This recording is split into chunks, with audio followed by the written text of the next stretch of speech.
Welcome back to the deep dive. So, we've gone through the mountain of sources you sent us. Financial filings, historical articles, strategic analyses, the works. Our mission today is to really cut through all that noise and get to the core of the story. Right, to deliver the insight. Exactly. And we're diving into a company whose name, might not be a household word for everybody, Crown Castle. But their physical infrastructure, the actual steel and concrete, it is the very foundation of how you communicate every single day. That's absolutely right. When we talk about Crown Castle, we're not talking about software or apps. We're talking about the land, the concrete, the steel, the tangible real estate that, underpins the entire American mobile experience. So we're peeling back the curtain on one of the most powerful and, I think, strategic landlords in the entire digital world. And our journey today is pretty ambitious. We need to unpack the company's dual origins, which is a story in itself. Then we'll analyze these history-making financial deals that gave them billions in, dry powder.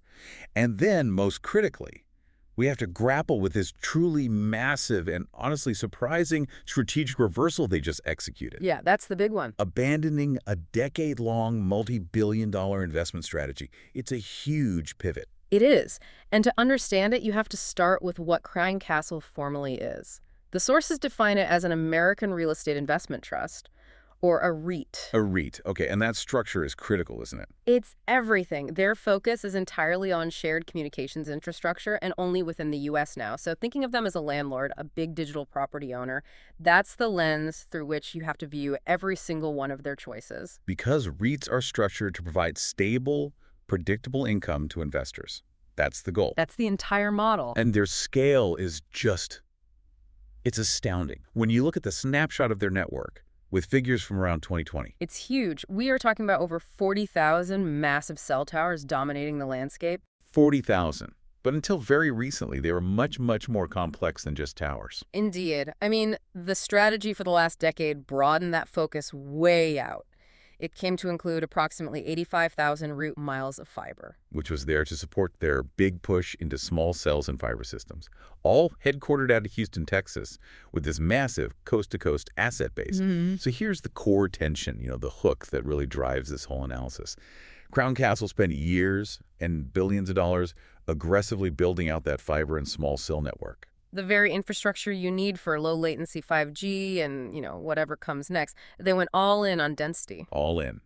So how is it possible that a company, after fundamentally redefining its identity around these high-growth assets, suddenly decides in 2025 to sell off those exact segments, the fiber and the small cells? For a combined total of $8.5 billion. It's a dramatic pivot, and that's what we need to analyze. What changed in their fundamental understanding of the infrastructure market? Okay, let's unpack this right from the very beginning. Because to understand that recent $8.5 billion decision, we really have to look back at the company's origins. And it's actually the tale of two separate entities that started up in the pretty fragmented early days of mobile, back in the 80s and 90s. Yeah, this is a classic foundation story. It's all built on consolidation. Before they merged in 1997, you had Crown Communications on one side and Castle Tower Corporation on the other. And they were each establishing these local power bases, but with very different early ambitions. Let's start with Crown Communications. They were the real pioneer here, founded way back in 1980 by Robert and Barbara Crown. They set up shop in the Pittsburgh suburb of Green Tree. And their business model was, simple but absolutely essential. They were building, siting, owning, and maintaining those early cell towers. So really focused on just controlling the physical vertical space for those first analog and early digital transmissions. And that focused strategy led to an incredible competitive position right in their home market. The sources note that Crown Communications achieved a near monopoly on cell towers within the Pittsburgh area and its whole surrounding region. A near monopoly. So in the early days of mobile, just controlling that physical infrastructure was everything. It was the whole game. If you wanted to offer mobile service in Pittsburgh, you had to talk to the Crowns. They controlled the gateway. That's some serious dominance, achieved just by being first and specializing. Okay, so now let's shift focus. We go 1,400 miles away down to Texas. In 1994, Castle Tower Corporation is founded in Houston. And Castle Tower was, let's say, the newer, maybe more financially sophisticated player. They were founded later in '94, and right from the start, they were backed by two private investment firms. So they had capital from day one. They did. They started with a respectable, though still regional, foundation of 133 Houston area towers. So they were building their base through capital injection, not that slow organic growth we saw in Pittsburgh. And this is where the Castle Tower story throws a major curveball, especially when you think about where Crown Castle ended up, as a domestic-only company. Castle Tower had this immediate, really surprising international footprint. It's true, it's a bit jarring. One of Castle Tower's most notable early purchases involved acquiring the transmission sites of the BBC. The British Broadcasting The Corporation. one and only. This was a complex international bidding war.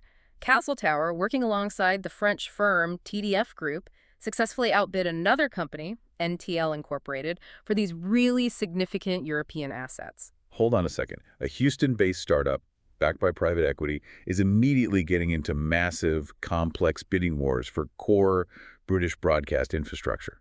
Right. What does that signal about their strategy right out of the gate? It signals ambition. Yeah. And a vision of global scale from day one. You see the contrast, right? Crown Communications was happy being the indispensable, profitable regional monopolist in Pittsburgh. Castle Tower was thinking globally. They were using these strategic asset purchases to expand rapidly across continents, and they were establishing operational expertise in multiple regulatory environments. They were really set up to be an international powerhouse. So by 1997, you have these two different models.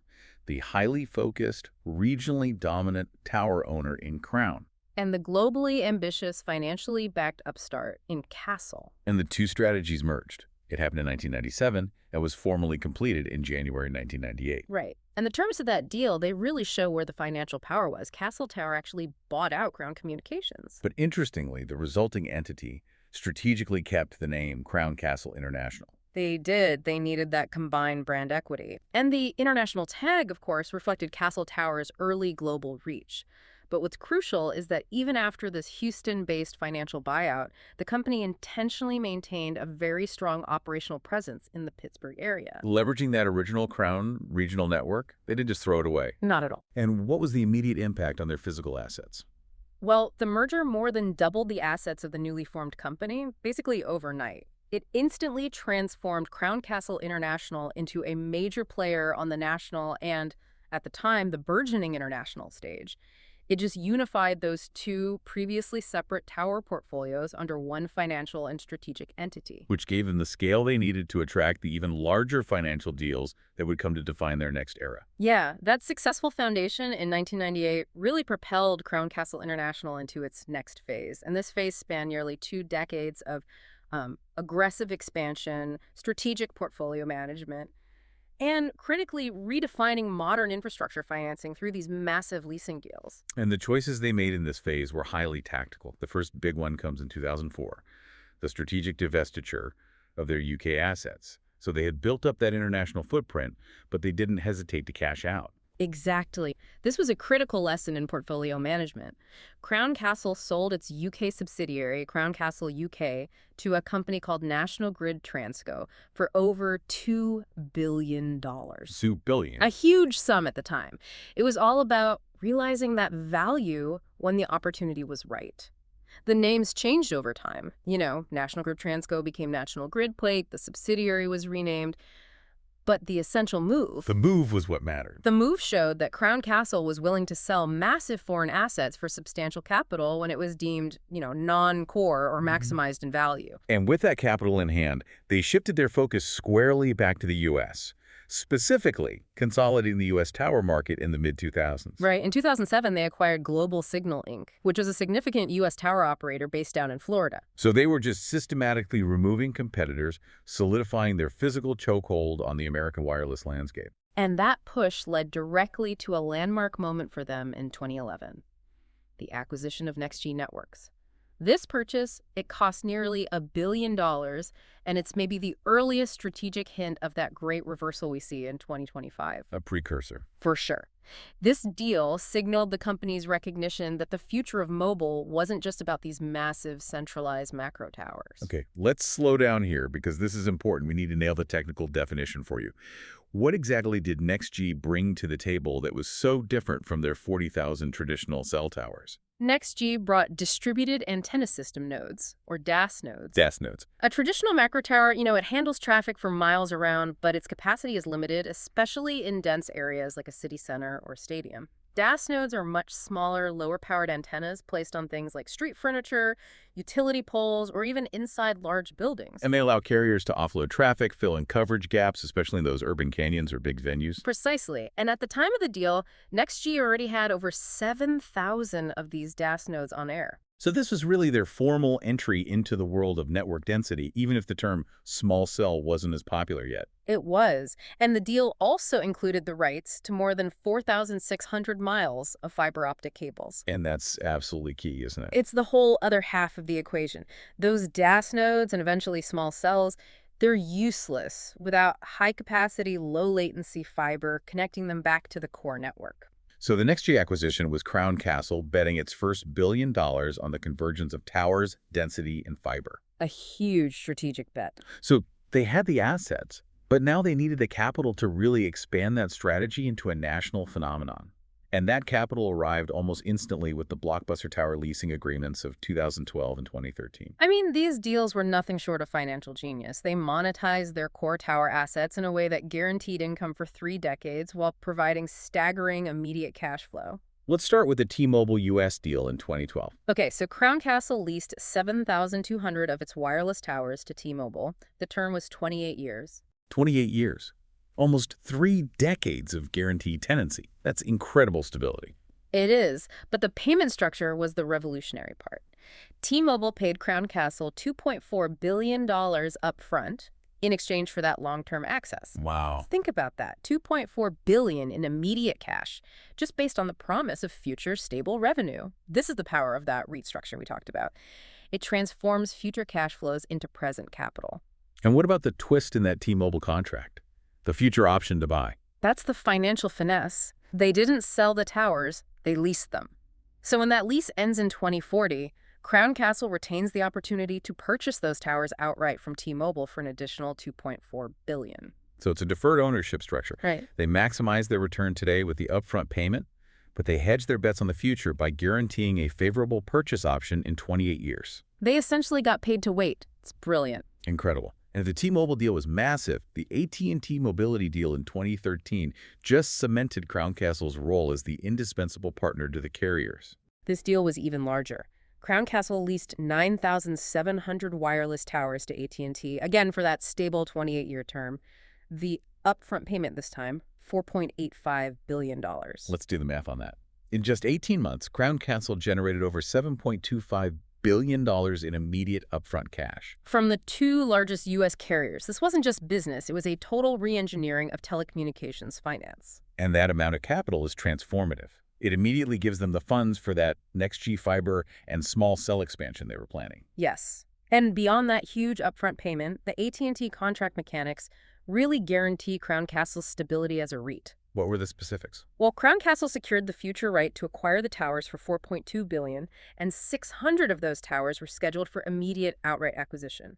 But the detail that makes every financial analyst smile is the rental structure. Go ahead. AT&T agreed to pay $1,900 a month per site, with the rent rising by approximately 2% per year. That 2% annual escalator is pure gold for a REIT, isn't it? It's the very definition of REIT stability. It's inflation-adjusted, passive, predictable income, locked in for 28 years. So this structure high upfront cash, followed by decades of escalating low-maintenance passive income, it cemented their position. Completely. It gave them the war chest and the financial security they needed to embark on their next big phase, the complex, capital-intensive fiber push. Which we now know they funded almost entirely with this tower cash. Yeah. That influx of over $7 billion in upfront capital, it just fundamentally changed Crown Castle's trajectory. They went from being an indispensable landlord for 4G macro towers to becoming a really aggressive investor in the future of network density. Yeah, we are now in the fiber and small cell strategy era. This really accelerates from 2014 onward, and it's all driven by the technical demands of 5G.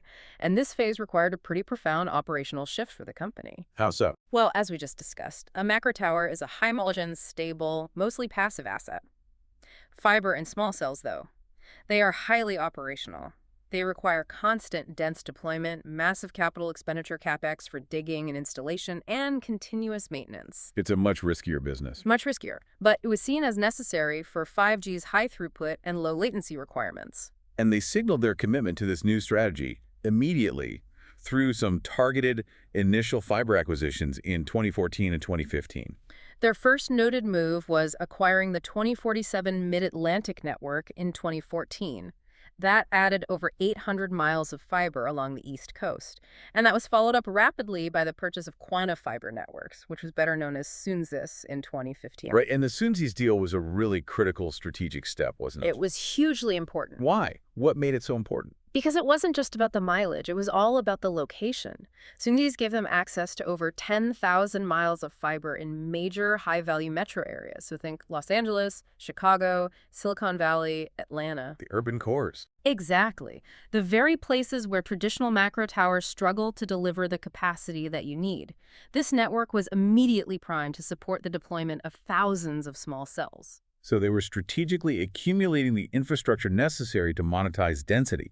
And to fully commit to this high-capital domestic strategy, they made a defining structural choice: the decision to go domestic exclusive in 2015. This was the official shedding of that early international identity we talked about. Crown Castle sold off its Australian assets, which were their last major international holding, to Macquarie Group for $1.6 billion. And after taxes and fees, that netted them about $1.3 billion. It did. And the motivation, as stated in the sources, was crystal clear. They were funding the fiber push. The sale was explicitly aimed at boosting expansion into its domestic operations, specifically funding that ongoing accelerating fiber and small cell push. It was a massive commitment. They liquidated the last of their passive foreign assets to reinvest every single dollar into this complex, high-growth, high-capex domestic infrastructure. And the company officially dropped international from its operating name, reflecting that singular domestic focus. A very clear signal to the market. So they had made the commitment, they funded the expansion, and they set the strategic goal. The final definitive moment of this fiber era was the Light Tower blockbuster acquisition in 2017. And this wasn't just an acquisition, it was a wholesale rebranding of Crown Castle. This deal completely eclipsed their previous purchases. Crown Castle signed an agreement to acquire Light Tower, a dominant fiber network operator in the Northeast U.S., for approximately $7.1 billion. Let's just pause on that number again. $7.1 billion. We just discussed how they received $7.25 billion in tower cash from T-Mobile and AT&T. Right. So this means they effectively took that pure, stable tower revenue and reinvested nearly all of it into buying the single largest chunk of their new fiber strategy. It's a stunning financial circle. You said it perfectly. Stability-funded complexity. And what was the impact on their total network footprint? Oh, it was dramatic. The Light Tower transaction instantly swelled Crown Castle's total fiber network to approximately 60,000 route miles.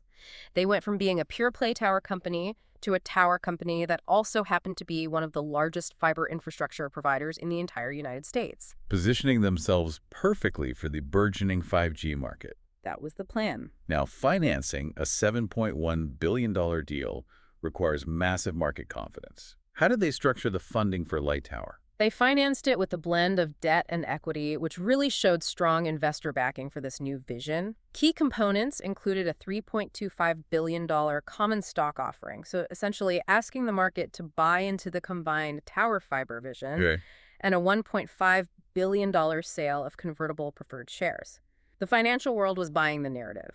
Towers plus fiber equals the essential infrastructure monopoly of the future. And for a while, that strategy seemed to be validated by the financial results, at least in the short term. Absolutely.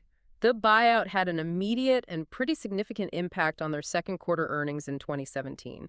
Overall revenue increased by 3.3%, which is good for a company that size. But the crucial metric was small cell sales, right? That was the one to watch. Yeah. Small cell sales specifically increased by a staggering 42%. 42%. So the investment was working.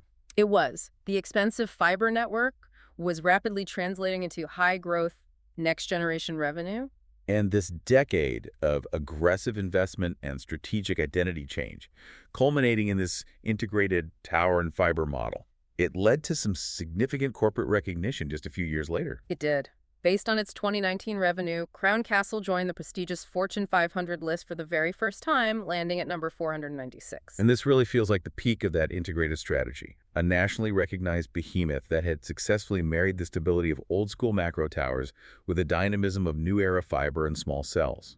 But this brings us right to the moment of reversal, where the complexity perhaps outweighed the growth potential. And now we arrive at the central mystery of this deep dive.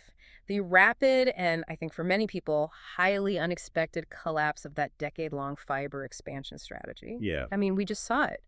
The 42% revenue growth in small cells, the Fortune 500 status, the $7.1 billion commitment to Light Tower. Yet the company executed a massive multi-billion-dollar strategic reversal. It's truly perplexing. I mean, strategically, why would leadership turn its back on what seems like a successful investment? The technical requirements for 6G are only going to demand more density, more fiber, more small cells. How do the sources justify this sudden 180-degree shift? The justification seems to lie in the fundamental structure of the company as a REIT and the financial characteristics of its different assets. The sources really point toward this realization that the operational complexity of fiber was fundamentally lowering the valuation multiple of the entire company. Let's talk about that. Let's break down the technical distinction between macro towers and fiber small cells in terms of financial performance metrics, like, say, return on invested capital, or ROIC. Okay, so macro towers are financial masterpieces. We saw it with the T-Mobile and AT&T deals. That segment is defined as high margin, low churn, and very capital efficient. Once the tower is built, the ongoing operational expenditure, the OpEx, is minimal. You just collect the rent. You collect the rent, you sign a 28-year lease with a guaranteed 2% annual escalator, and your ROIC is extremely high because the capital needed to maintain the asset is low and the cash flow is guaranteed. It's a landlord's dream. And fiber and small cells. What's the problem there? What drags down that valuation multiple? They are high CapEx and high OpEx assets. It's a totally different business model. Yeah. To maintain the 60,000 miles of fiber and thousands of small cells they acquired, Crown Castle had to constantly invest new capital. Fiber requires digging, permitting, navigating local regulations, and constant maintenance against roadwork or construction damage. And crucially, fiber faces significant overbuild risk. Overbuild risk, meaning a competitor can just come in and lay their own fiber right next to yours. Exactly, which immediately drives down your pricing power. So this variability, this constant need for high investment and the risk of churn, it just introduces uncertainty and operational complexity that Wall Street investors tend to penalize. So the argument is that the stability of the tower business, the very foundation of the REIT, was being diluted by the complexity and the variable margins of the fiber business, even if the fiber business itself was growing. Precisely. The strategic insight was this. An investor looking at Crown Castle saw a high multiple, pure-play tower business bundled together with a lower multiple, operationally complex fiber business. By shedding the complexity, they believe they can purify the company, maximize their valuation multiple, and attract capital that is specifically seeking that bulletproof, predictable tower cash flow. It's all about maximizing shareholder value through structural simplification. That's the bet.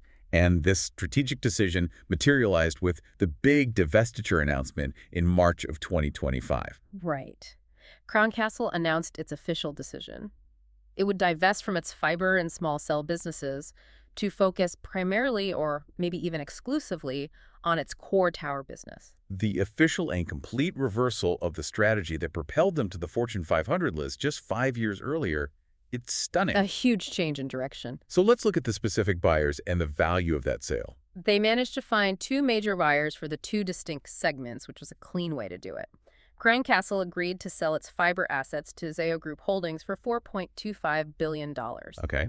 And simultaneously, it agreed to sell its small cell assets to EQT Active Core Infrastructure, also for $4.25 billion. So the combined total is $8.5 billion. And what's fascinating here is that the $8.5 billion sale price is significantly higher than the $7.1 billion they paid for Light Tower alone.